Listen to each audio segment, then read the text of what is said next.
Fala Starters, tudo bem com vocês? Sejam muito bem-vindos a mais um vídeo aqui no canal da Start Security. Meu nome é Matheus Queiroz e antes de a gente começar com o assunto de hoje, eu sempre tenho que pedir para vocês se inscreverem no nosso canal e deixar o seu like também no nosso vídeo, porque assim você ajuda para que esse conteúdo chegue para cada vez mais pessoas, beleza? Bom, o vídeo de hoje, como você pode ter visto aí no título, a gente vai falar um pouco mais sobre a segurança e a confiabilidade das nossas urnas eletrônicas, do nosso sistema de votação brasileiro. A gente está aí participando de uma jornada eleitoral, né? Essa semana a gente teve no domingo agora que passou o primeiro turno das eleições municipais, que estão aí elegendo tanto o prefeito, né, quanto os vereadores. Aqui em São Paulo a gente está indo para o segundo turno, que ficou entre Bruno Covas e Guilherme Boulos, né, que eles vão competir o segundo turno, que está agendado sem ser para essa semana agora, para outra semana, não sei que dia cai, acho que é dia 26, alguma coisa do tipo.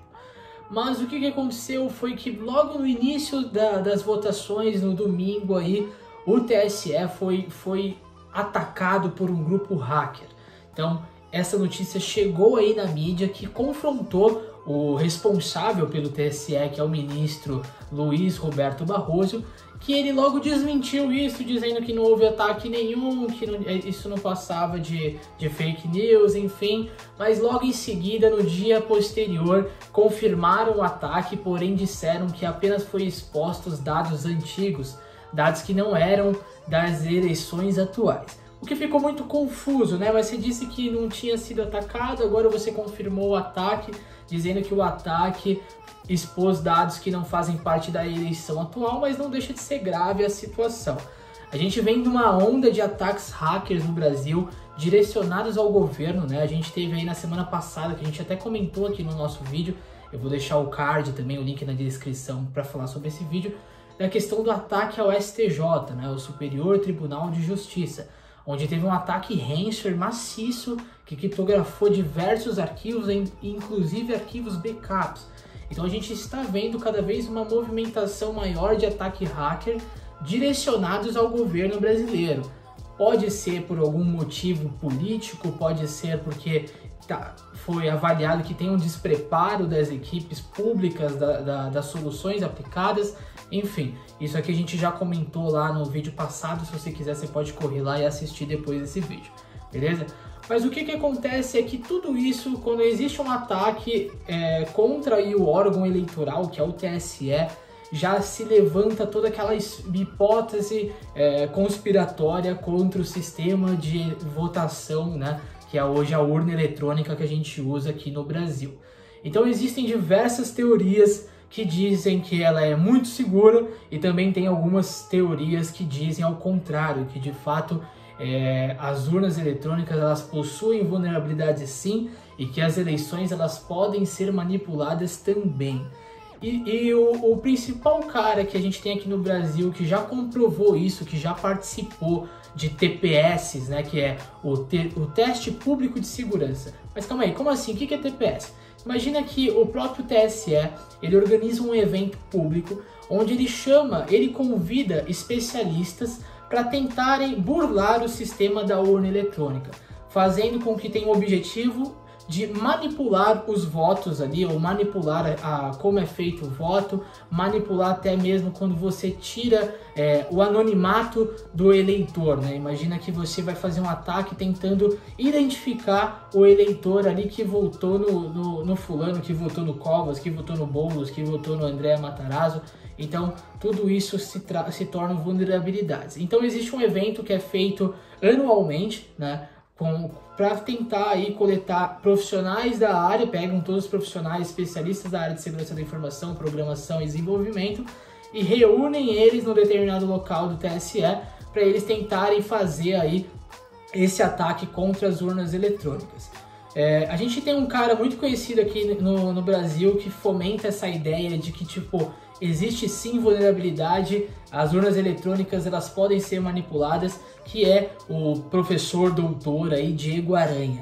Depois você pode pesquisar vídeos aí na internet, tem diversos vídeos dele comentando sobre todas essas vulnerabilidades que existem no sistema aí da urna eletrônica. Ele já esteve no programa do Danilo Gentili e também algumas palestras aí da Mind the Sec, que é um evento lá da RoadSec Flipside, enfim. O que acontece? O que o ministro o TSE, né, que é o Luiz Roberto Barroso, ele falou que é impossível haver ataque hacker contra as urnas eletrônicas porque o sistema aí de urnas ele não está conectado diretamente na internet. Então só existe o contato com a internet quando o oficial de justiça ele retira, né, o card que está contabilizando os votos naquela urna e aí ele vai colocar numa máquina ali do próprio TSE para fazer a transmissão para a máquina central, para que agora ficou conhecido como supercomputadores, que segundo Roberto Barroso disse que teve um superaquecimento do núcleo do supercomputador, por isso que São Paulo teve um atraso imenso ali nas votações de voto. Então não existe a urna em si, ela não tem um contato direto com a internet. Então seria impossível um hacker de fora ter acesso àquela urna e manipular as informações ali de dentro. Porém, ok, isso é fato, nenhuma urna eletrônica, ela não tem nenhuma entrada de rede, não tem dispositivo wireless, não tem dispositivo de Bluetooth, qualquer conexão de rede, de fato, ela não existe na urna eletrônica. Quando a urna chega, o único material que o cara tem que conectar ali é a própria tomada da urna eletrônica para ela ligar e rodar o software que está dentro dela. Mas aí que é o problema. A única forma de você conseguir o ataque à urna eletrônica é você estando ou fisicamente, né, fazendo alguma manipulação ali fisicamente, que é muito difícil porque a urna de fato ela é toda blindada, né, é quase impossível você conseguir colocar algum tipo de keylogger ali na urna, alterar o código-fonte dela, porque ela é toda blindada, toda revestida para evitar esse tipo de coisa. Mas o que se levanta de mais perigoso, de mais vulnerável, não é a urna em si quando ela já está posicionada lá na zona eleitoral para você fazer o seu voto, mas sim como ela é preparada.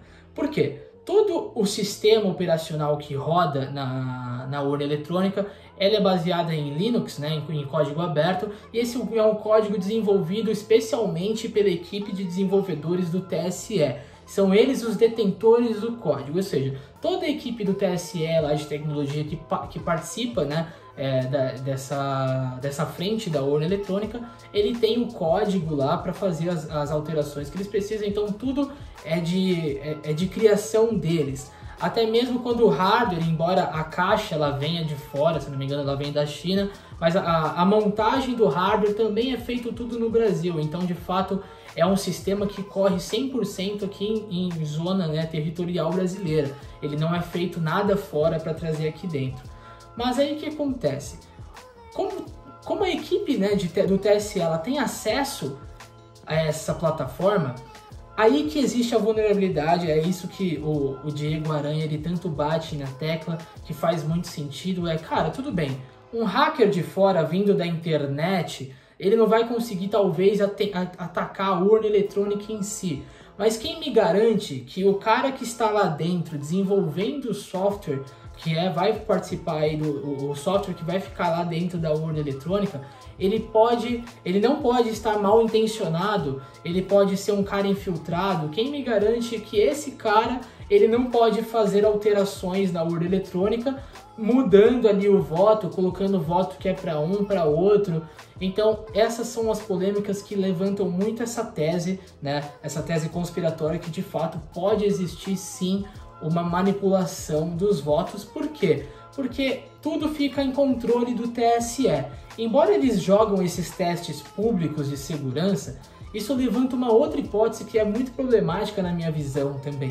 Para que você consiga fazer uma auditoria na eleição brasileira, para que você consiga fazer uma auditoria real de se a urna está funcionando ou não, se de fato o voto que saiu da zona eleitoral foi o voto correto que está lá apresentado no sistema do TSE, você precisa ter uma análise técnica. Ou seja, não são chamados para o teste público de segurança pessoas comuns.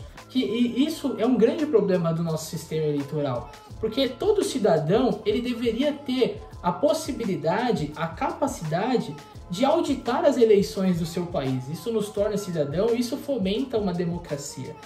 Para vocês terem uma noção, na Alemanha foi levantado que eles queriam ter uma urna eletrônica lá, mas o grande problema que não foi aceito, por que não foi aceito, foi exatamente isso. Porque se um cidadão comum não é capaz de auditar uma eleição, como eu posso dizer que de fato ela é confiável?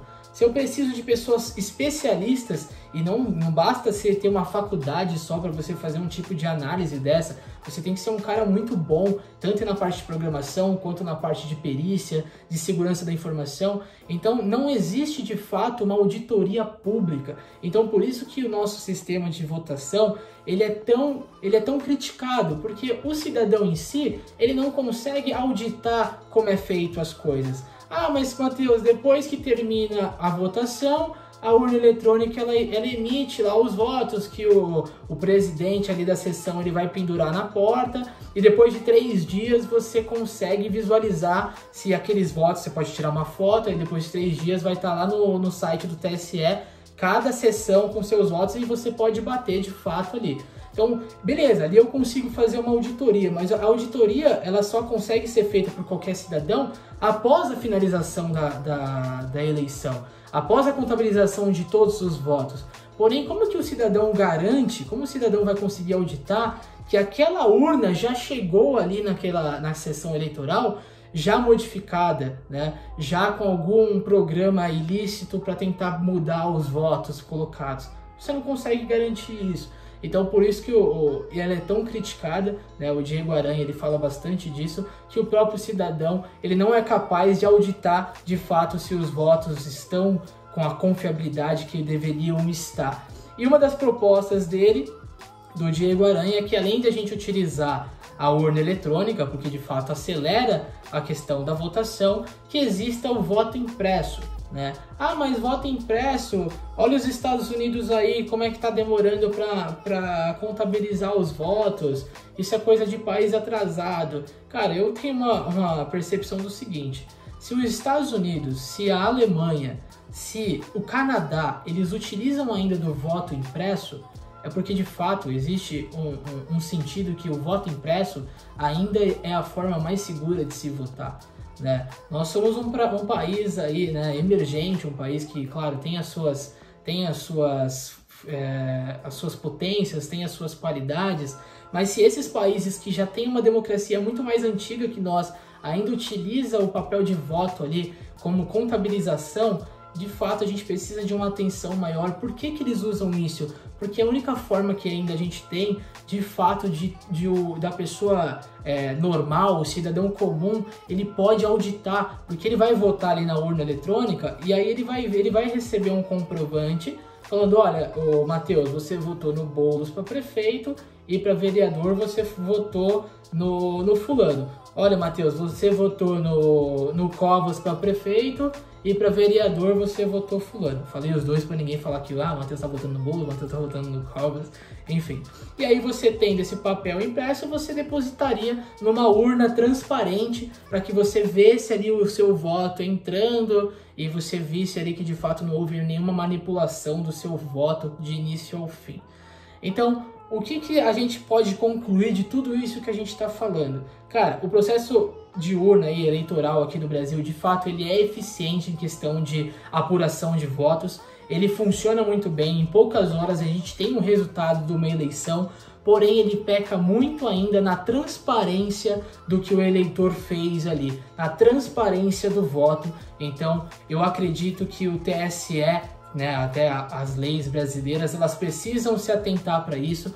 Como é que eu consigo, de fato, além de eu ter lá todos os testes, o teste público de segurança, as pessoas conseguindo auditar, peritos da área editando, como é que eu crio uma audição pública? Como é que eu vou fazer com que o cidadão brasileiro ele seja capaz de fazer uma auditoria real, se o voto que ele fez lá chegou no final, né? Se ele consegue fazer uma auditoria de que aquela urna ela não possa estar ali modificada. Então é isso, acho que falta aí para o nosso sistema eleitoral, então por isso que ainda gera tanto burburinho, cria tantas teorias. Aí muitas pessoas vão falar, pô, mas ele tem a votação paralela, que é para evitar esse tipo de coisa.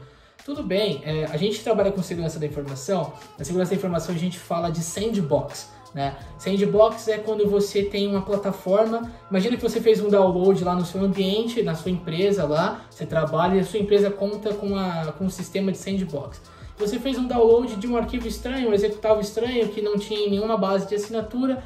Essa ferramenta ela é capaz de pegar esse seu arquivo, levar para um local externo, uma nuvem da fabricante de sandbox que você contratou e testar esse arquivo para ver se ele não tem nada malicioso. Estando tudo ok, ele libera o download na sua máquina. Porém, o que a gente está chegando ao ponto do nível de ataques hoje? Os próprios programas que são testados em sandbox, eles já estão descobrindo que eles estão sendo testados em sandbox. Então, uma votação paralela, nada impede de eu ter um programa instalado ali malicioso na urna eletrônica, que ela detecte, a partir de algum movimento, a partir de algum código de início, que ela está sendo testada e automaticamente ela coloca o código real para funcionar. E a partir do momento que ela vê que ela parou de ser testada, que ela vai ser colocada em uma zona eleitoral oficial, ela começa ali, ela vira o código para o código malicioso. Isso não é impossível de fazer. Então esse é um dos pontos que de fato mostram que existem sim fragilidades em cima das nossas urnas eletrônicas, de quando existe o preparo delas. Como eu falei para vocês, o ataque direcionado de fora da internet para uma urna eletrônica em si, ela é muito difícil, se eu não diria até impossível, né? Pelo que falam que ela não tem nenhum dispositivo de rede, ela não tem Bluetooth, não tem GPS, não tem nada.